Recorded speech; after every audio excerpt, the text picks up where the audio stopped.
Oke, ketemu lagi dengan saya, Rudi Senya. Saya ingin menjelaskan studi kasus logistik dan kaitannya dengan pelabuhan, serta bagaimana pelabuhan itu berhubungan dengan manufaktur network dari suatu pabrik dan distribution channel dari pabrik tersebut. Pada slide ini adalah gambaran dari satu kasus yang saya pernah kaji.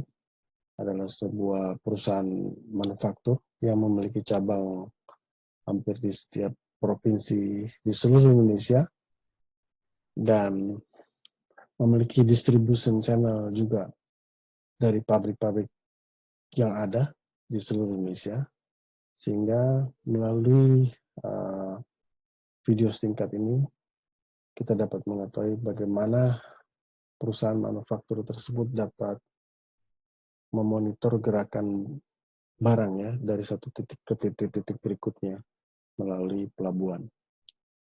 Baik,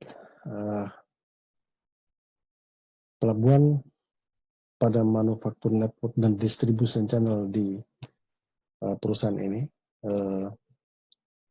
ada baiknya saya mulai dengan sebuah cerita ya, bahwa customer pada perusahaan ini mendapatkan produk yang diproduksi oleh manufaktur dari perusahaan ini melalui retailer yang tersedia di lokasi di mana customer itu berada. Dan harus diingat bahwa perusahaan ini memiliki manufaktur hampir di seluruh provinsi Indonesia. Demikian juga distribution channel-nya, termasuk retailer, hampir di seluruh provinsi, termasuk di pelosok-pelosok kawasan bagian timur Indonesia. Nah, produk yang dibeli oleh customer ini didapat dari retailer atau toko-toko kecil atau toko-toko seperti Indomaret, Alfamart, dan sebagainya. Tapi kita tahu bahwa retailer itu mendapat produk barang jadi dari wholesaler ya, atau grosir. Dan demikian pula seterusnya, wholesaler atau grosir mendapatkan barang jadinya dari distributor, dan distributor mendapat barang tersebut dari manufaktur. Harus diingat bahwa manufaktur ini tersebar di seluruh Indonesia dari Sabang sampai Merauke, ya. Dan bagaimana manufaktur ini mensuplai ya, produknya ke distributor, ke wholesaler, ke retailer sampai ke customer, yaitu mereka menggunakan suatu sistem ya, namanya ERP, Enterprise Resources Planning. Nanti kita akan lihat pada slide berikutnya. Dan produk-produk yang diolah oleh manufaktur ini diperoleh dari supplier, ya, bahan bakunya ada yang lokal, ada bahan pembantunya itu harus diimpor dari luar negeri. Dan jumlah pengiriman setiap bulannya itu sekitar 200 kapal per bulan untuk bahan baku impor. Tapi ketika untuk diproses dan menjadi barang jadi, itu sebanyak 300 shipment pengiriman melalui kapal laut. Ya, sudah pasti lewat pelabuhan-pelabuhan hampir di seluruh provinsi di Indonesia. Nah, perusahaan ini mengkategorikan distribution network-nya sebagai berikut, yaitu distributor, wholesaler, dan retailer. Dan perusahaan ini menggunakan Enterprise Resources Planning sebagaimana yang setelah jelaskan tadi, di mana Enterprise Resources Planning ini diperlengkapi dengan Customer Relationship Management. Dia bisa memonitor customer yang ada di setiap lokasi yang ada di seluruh Indonesia. Kemudian ada tools lainnya disebut dengan Business Intelligence Tools, di mana Business Intelligence Tools ini mampu memonitor pergerakan barang mulai dari bahan baku yang diperoleh dari supplier masuk ke manufaktur, kemudian dari manufaktur diolah menjadi barang jadi, finished good, dikirim ke distributor, dikirim ke wholesaler, dikirim ke retailer, dan dibeli oleh customer setempat.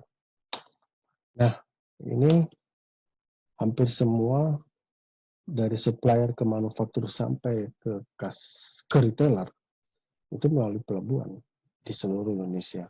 Oleh karena itu, proses memonitor mata rantainya dari gerakan barang itu dari satu titik ke satu titik maupun bahan bakunya dari luar negeri itu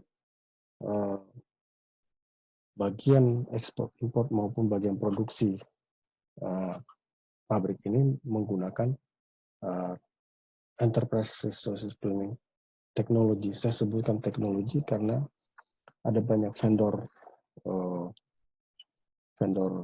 teknologi yang membuat aplikasi tersebut. Ada yang dari IBM yang disebut dengan SAP, ada yang dari Oracle yang disebut dengan e-business suite atau Oracle Finance, ada yang dari Microsoft disebut dengan Microsoft Dynamics. Nah, ini semua vendor teknologi yang membuat enterprise resources planning. Harus diketahui bahwa melalui business intelligence tools, apa yang diinginkan customer itu bisa diprediksi, ya. Jadi mata rantai keinginan atau yang dibutuhkan konsumen itu diprediksi melalui ini business intelligence tools. Business intelligence tools ini mampu memberi semacam informasi kepada pabrik ini karena tentunya sudah dimasukkan parameter-parameternya sehingga mereka tahu pada season atau musim tertentu misalnya hari Lebaran, Natal itu produksinya harus seperti apa dan dipesannya lewat supplier seperti apa, kurang lebih demikian. Nah, jadi ERP ini memproduksi barang jadi berdasarkan apa yang telah diolah oleh business intelligence dan CRM, sehingga barang tersebut dapat diserap pasar maksimal. Berbeda dengan konsep dulu yang dikatakan MRP, yaitu Material Requirement Planning, yang fungsinya produksi, tapi akhirnya kelebihan stok dan akhirnya barang itu menjadi biaya. Nah, perusahaan ini menggunakan ERP, melakukan prediksi tadi, dan kemudian barangnya itu baik bahan baku maupun bahan jadi melalui pelabuhan hampir di seluruh Indonesia. Dan tidak pernah ada perbedaan harga atau disparitas dari produk yang dijual satu provinsi tertentu dengan provinsi yang lain itu hampir sama, tidak ada perbedaan harga yang signifikan. Jadi bagaimana caranya akan memonitor pergerakan barang terus, ya tidak terlepas dari kondisi pelabuhan. Di sini kita bisa lihat di pelabuhan mereka bongkar, kemudian barang itu dengan kemasan peti kemasnya keluar dari pelabuhan, kemudian melalui kegiatan stripping, kargonya dikeluarkan dari kontainer, dan kontainer kosongnya masuk ke depo, dan kargonya masuk ke manufaktur. Nah, jadi mau monitor gerakan barang ini dari supplier ke manufaktur, ke distributor, sampai ke konsumennya, itu tidak terlepas dari proses-proses yang ada di pelabuhan. Dan juga apa yang disebut dengan inbound coordination ketika kapal itu datang. Dan ketika bahan baku itu sudah diterima dari supplier melalui pelabuhan setempat, lalu diolah oleh manufaktur, kemudian menjadi barang jadi. Nah, barang jadinya itu akan dikirim ke ke distributor melalui pelabuhan juga. Jadi barang-barang jadi tersebut memerlukan kontainer kosong lagi yang diambil dari depo, kemudian kargo-kargo barang jadi tadi dimasukkan ke dalam kontainer, Setelah selesai, kontainernya diterima oleh pelabuhan setempat, pelabuhan muat. Kemudian setelah kontainer itu berada di pelabuhan, dimuat ke atas kapal. Sehingga kapal tersebut dapat membawa barang jadi tersebut kepada distributor ke seluruh provinsi yang ada di Indonesia. Sehingga proses ini dinamakan proses outbound, dan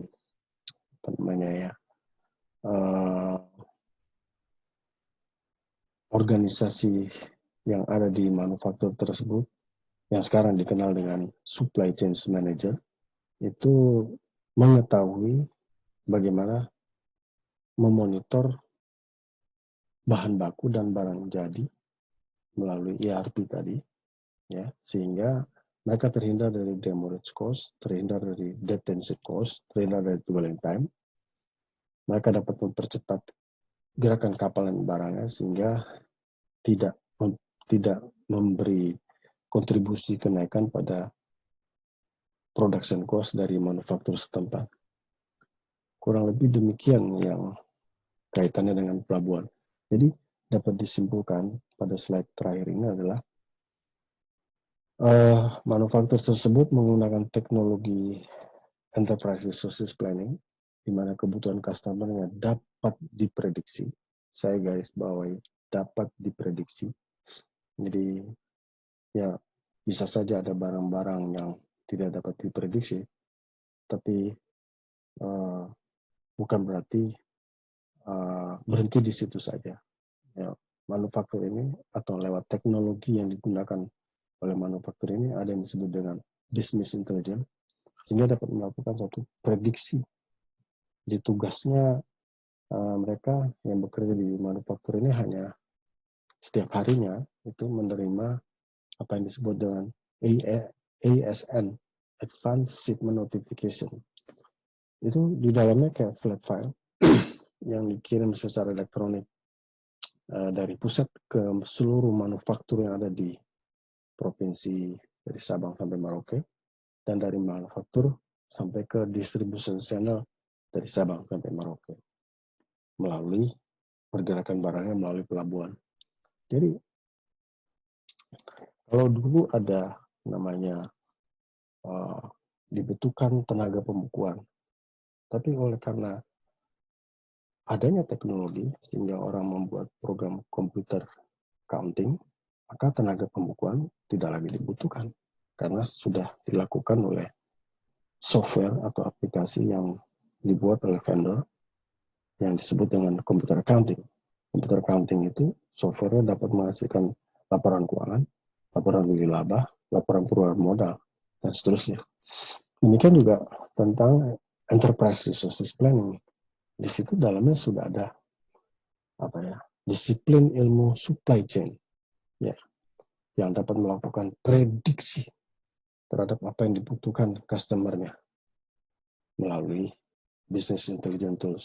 Artinya, ke depan itu akan lebih strategis bagaimana mereka berkompetisi, ya, memberikan produk yang tepat dengan harga yang tepat, ya, dan dapat menempatkan diri sedemikian rupa sehingga memiliki perbedaan dengan perusahaan lainnya. Demikianlah penjelasan mengenai mata rantai pergerakan barang melalui pelabuhan dan teknologi ERP yang digunakan oleh sebuah pabrik yang dapat memprediksi kebutuhan customer melalui business intelligence tool. Terima kasih.